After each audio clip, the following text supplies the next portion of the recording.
네, 오늘 사도행전 강의 50번째 시간입니다. 하나님이 만나게 하는 사람이라고 하는 제목으로 사도행전 16장 6절부터 15절까지의 말씀을 전하도록 하겠습니다. 지난 시간에는 사도 바울이 이 디모데를 만나서 또 함께 전도하는 그러한 것에 대해서 배웠습니다. 디모데를 제자라고 부릅니다. 제자는 어떤 사람이라고 했습니까? 따르는 사람이라고 했습니다. 어떻게 따라야 합니까? 예수님께서 누가복음에 말씀하셨던 것처럼 두 가지 조건이 있는데, 먼저는 자기를 부인하고 그리고 자기 십자가를 지고 주님을 쫓는 삶을 살아가야 한다라고 하는 것입니다. 둘째로 복음을 위해서 지금 이 디모데가 할례도 받고 그렇게 갑니다. 복음을 전하기 위해서 자기가 자랐던 백그라운드 그런 문화를 버리고 오히려 유대인에게 가기 위해서 유대인에게 맞춰서 그렇게 하는 것입니다. 오늘은 우리 2차 전도 여행 때 일어났던 일들, 그것을 좀 살펴보려고 합니다. 성령 하나님의 일들을 여러분들은 어떻게 생각하십니까? 하나님이 하시는 일, 이거에 대해서 여러분들은 어떻게 생각하세요? 많은 사람들이 하나님이 어떻게 일하셔야 되느냐 하면 내 생각에 맞춰서 일하셔야 된다라고 생각하는 경우가 많아요. 그래서 내 생각과 다르면 하나님이 하시는 일인데 우리 제3자가 볼 때는, 그런데 그거에 수긍을 안 해요. 여러분, 오늘은 그런 부분을 가지고 좀 얘기를 나눠보려고 합니다. 6절 말씀 보니까 성령이 아시아에서 말씀을 전하지 못하게 하시거늘 그들이 부르기아와 갈라디아 땅으로 다녀가. 지금 복음 전하는 게 바울과 실라의 사명인데 지금 성령이 막았다라고 하는 거예요. 성령이 전하지 못하게 했다라고 하는 거예요. 이 부분에 대해서 사도행전 이것을 연구하는 사람들은 이렇게 얘기합니다. 크게 두 가지로 나누는데요. 하나는 이렇게 얘기합니다. 바울이 그 지역에서 복음을 전하는데 방해를 많이 받았다.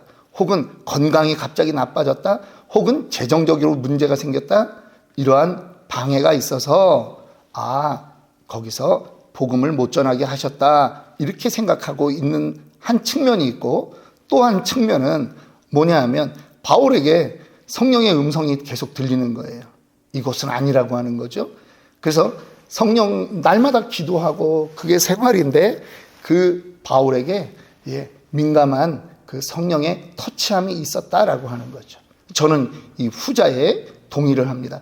바울이 여러분 돈이 없다고 전도 안 할 사람입니까? 뭐 건강 조금 안 좋아졌다고 전도 안 하고 그럴 사람입니까? 그런 게 아니라 기도할 때마다 자꾸 성령이 말씀하시는 게 느껴진다라고 하는 것이죠. 여러분, 그런데 바울이 6절에서 8절을 보니까 성령이 분명히 아시아에서 말씀 전하지 말라고 하는 그러한 음성을 들었는데, 지금 그래도 그들이 그럼 여기서 바로 다른 지역으로 이렇게 떠나지 못하는 거예요. 갈라디아 땅으로 다녀가 7절 보면 무시아 앞에 이르러 비두니아로 가고자 애쓰되 예수의 영이 허락지 아니하시는지라 무시아를 지나 드로아로 내려갔는데, 지금 계속 그 언저리에서 돌고 있는 거예요. 하나님의 뜻이 어딘지를 모르는 거예요. 여러분, 성령께서 한 번에 다 가르쳐 주시면 얼마나 좋겠습니까? 야, 여기는 아니다.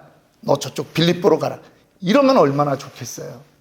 그런데요, 이게 우리가 날마다 기도해야 되는 이유인 거예요.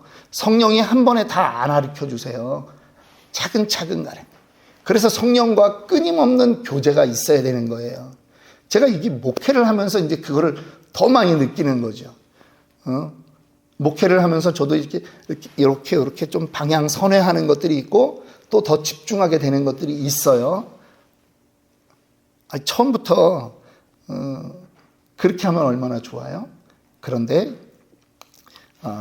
인도하심이 있다라고 하는 거예요. 한 번에 다 안 가르쳐 주세요. 찾는 것이 우리의 몫이 되는 거예요. 그래서 민감하게 하나님께 어떻게 하면 좋습니까? 간구하면서, 그리고 애써 찾는 거예요. 그런데 9절 10절 보겠습니다.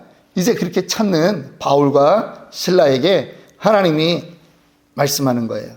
밤에 환상이 바울에게 보이니 마게도냐 사람 하나가 서서 그에게 청하여 이르되 마게도냐로 건너와서 우리를 도우라 하거늘 바울이 그 환상을 보았을 때 우리가 곧 마게도냐로 떠나기를 힘쓰니 이는 하나님이 저 사람들에게 복음을 전하라고 우리를 부르신 줄로 인정함이러라. 지금 이 성경 사도행전을 기록한 누가도 지금 이 전도팀에 함께 있는 거예요. 그런데 바울이 말하는 겁니다. 야, 내가 환상을 봤는데 마게도냐 사람 하나가 그쪽에서 손짓하는 거다. 마게도냐로 건너와서 우리를 도우라 하는 이런 환상을 봤다라고 하는 거죠. 그래서 그들이 바로 떠나기로 작정하고 힘쓰는 겁니다. 여러분, 환상 어떻게 생각하십니까? 환상 보신 적 있습니까? 제가 말씀 서두에 그랬습니다. 하나님이 하시는 일을 제한하지 말라고. 내 생각대로만 이 하나님이 움직이시는 게 아니에요. 하나님은요, 우리의 기도 중에 말씀으로 하실 때가 있어요. 때로는 목사님 설교 들을 때 그 말씀이 팍 나한테 와서 꽂히는 말씀이 있을 수 있어요. 또 때로는 꿈에 하나님이 꿈으로 말씀하실 수 있어요. 하나님의 능력을 제한하지 마세요. 이렇게 하셔야 됩니다 라고 말하면 안 되는 거예요. 예, 하나님은 다양하신 분이에요. 지금 이 지구상의 인구가 몇 명이에요? 76억이라고 하던가요? 여러분, 하나님은 76억의 인구를 만들 만큼 다양하신 분이에요. 얼굴 같은 사람이 없어요. 그런 것처럼 하나님이 하시는 일도 다양해요. 우리가 캐치를 못할 뿐이에요. 민감해야 돼요. 자, 환상 조금 얘기 더 할게요. 베드로가 고넬료를 만날 때 환상을 보았습니다. 기도하다가 하늘에서 보자기에 부정한 짐승들이 담겨 있는 것을 보았는데 하나님이 먹으라라고 3번 하는 거예요. 평생 안 먹었던 유대인인데, 자, 환상을 통해서 하나님이 메시지를 줬습니다. 지금 이 바울에게도 하나님이 똑같이 하시는 거예요.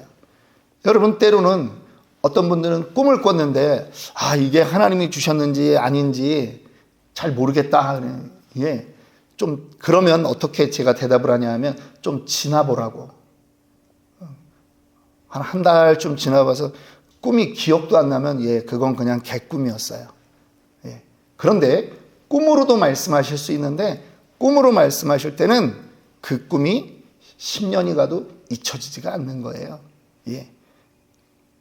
때로는 하나님은 이 사람의 간청을 통해서도 일을 하십니다. 여러분, 우리 대한민국의 이 조선 땅에 마가복음을 번역한 사람이 이수정이라고 하는 사람이에요. 그런데 그가 일본의 농업 연구를 위해서 일본 유학을 갔다 거기서 성경을 접하고 예수를 영접합니다. 그리고 미국 선교사들에게 간청하는 거예요. 우리 조선의 영혼들을 위해서 사람들을 보내달라 간청하는 거예요. 그랬더니 그들이 본부에 얘기했는데 그때 온 젊은이들이 누구냐? 언더우드와 아펜젤러 선교사인 거예요.